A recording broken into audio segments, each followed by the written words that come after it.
Welcome. My name is Seth Richardson. I'm an Assyriologist and an ancient historian. I work at the University of Chicago and the Oriental Institute, and I'm very happy and pleased that Tidepool Bookshop has invited me to do a read-along program, which will begin with, appropriately enough, one of the oldest pieces of literature in the world, the Mesopotamian epic of Gilgamesh. Now, there are many translations of the epic available out there, but I strongly recommend this edition by Andrew George, which retails for about $15 as the best one currently available.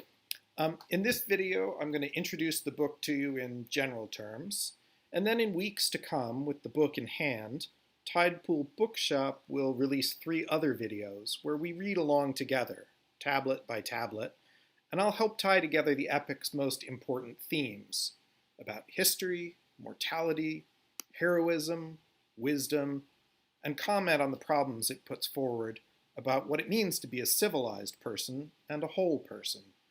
I'll bring to the forefront the troubling questions the book asks us and have us think together about how timeless and urgent they still are, about what Gilgamesh still teaches us today. So here, let's begin briefly with the history of the epic itself, its early forms, how it developed and changed. The most important thing to know is that the epic is a literary composition which went through about 1,000 years of development before it reached the form we know now. And these changes came in 2 main phases.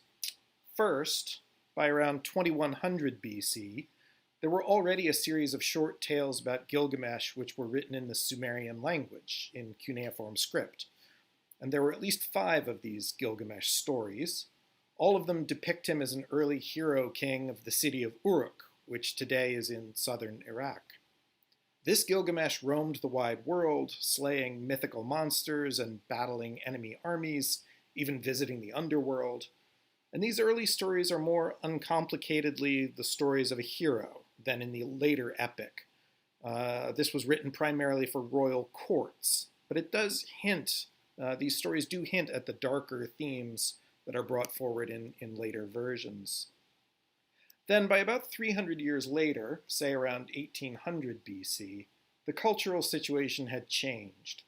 Babylonian scribes still read Sumerian, but they now copied these stories in more modest circumstances, in small private schools, and they copied them as already classical texts. By this time, Sumerian was a dead language. These people now spoke Akkadian, a Semitic language completely unrelated to Sumerian. In this setting of these little schools, scribes began experimenting with these dusty old stories by weaving them into a longer single story.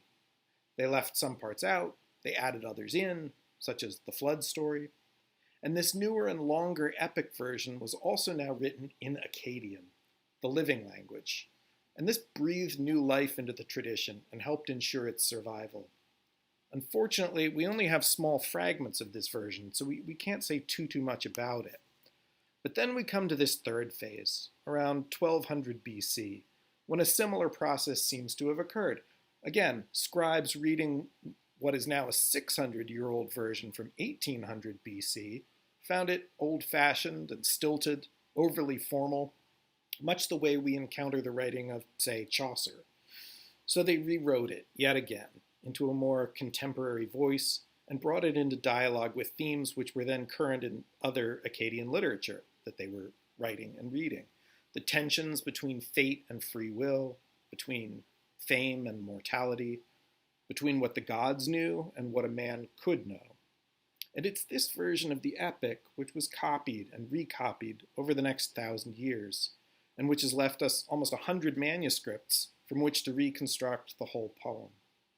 We're still missing about 600 of its estimated 3,000 lines, about 20% of the whole, but as Andrew George encourages us, approach what lies ahead, not as you might the poems of Homer, but as a book part-eaten by termites, or a scroll half consumed by fire. Accept it for what it is, a damaged masterpiece. A few more words about the historical setting of the epic. Much like the Iliad, we can see that the epic sets its action in a certain vision of the historical past.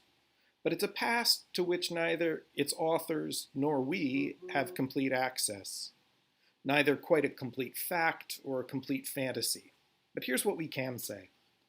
First, the epic's suggestion that the city of Uruk was a kind of paradigm or prototype of early Mesopotamian urbanism tracks well with the fact that we know Uruk was the region's earliest city, a super city, in fact.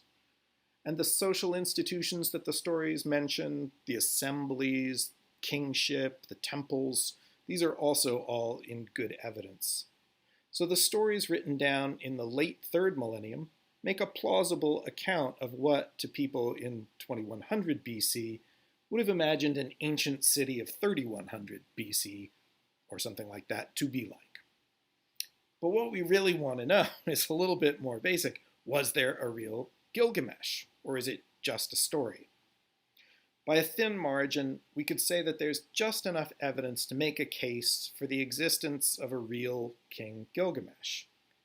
Now, his name, for instance, does show up in a document we call the Sumerian king list, and it shows him as an early king of Uruk, so in the right place, kind of at the right time.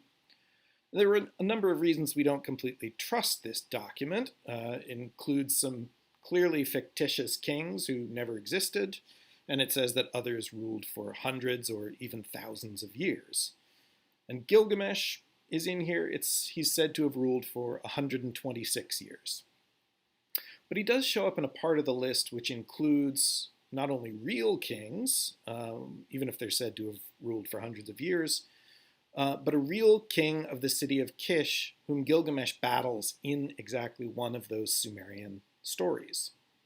So that king is named Aga, a great primeval name, and his name is actually preserved for us on one inscribed bead with a slightly different spelling. So at this point it boils down to this. If we believe that the Aga of the Sumerian Gilgamesh story and the Aga of the Sumerian king list is the same Aga who owned this one lapis lazuli bead, then Gilgamesh may also be real. We may never know. I'm going to stay optimistic about that. What we can say with more confidence is that the Mesopotamians certainly believed Gilgamesh was a real historical king, but one who ruled back in an age of heroes, in the centuries after the Great Flood. He and his fellow kings were the subjects of all kinds of historical literary tales, adventuring in a world where gods still walked the earth. In this respect, Gilgamesh is kind of like a King Arthur, someone whose exploits may have been embroidered or entirely fabricated by later ages, which saw him as a model hero king, and the claimed progenitor of later undoubtedly real dynasties in other cities. So he's this background foundation figure. But his roots may indeed lie in the rule of a genuine Gilgamesh over the city of Uruk. As the centuries rolled by, Gilgamesh was also woven into other Mesopotamian literary traditions, where he was seen not only as a hero, but as a sage, as a judge of the underworld. He becomes a kind of semi-divine figure. As the epic puts it, he's 2/3 divine. A final word about this translation in particular. Honestly, this book is an astonishing bargain. First of all, the translator, Andrew George, is the person who's also written a massive 2-volume critical edition of the epic for scholars, which retails for $565. Don't buy that one, buy this one. What's amazing is that for only 3% of the cost, then, you get all the benefit of George's lifetime work on the epic, including his own discovery and translation of new and previously unknown fragments of the story, and his insistence on fidelity to original language and metaphor. But the book's also an entire toolkit. It includes not only the epic proper, but all the Sumerian stories in chapter 5, all the Old Babylonian epic fragments of the second phase, chapter 2, copies of the story discovered in other lands, in Hittite Anatolia, in Syria, in Ugarit, which is today in Lebanon. Because there was a time when not just Mesopotamians, but really the whole literate world of antiquity was reading this story. So George provides you with not just the epic itself, but the whole range of the entire tradition, and introduces it with a 50-page introduction. Maps, charts, everything. There's even a lovely little bit where he walks you through how the epic sounded when declaimed, and explains how you can impress your friends by displaying your knowledge that the name was originally pronounced Gilgamesh, actually, and that the Mesopotamians knew the title as He Who Saw the Deep. Fun stuff like that. We'll come to reading Gilgamesh soon enough, and I'm inviting you to come read it with me over the coming weeks.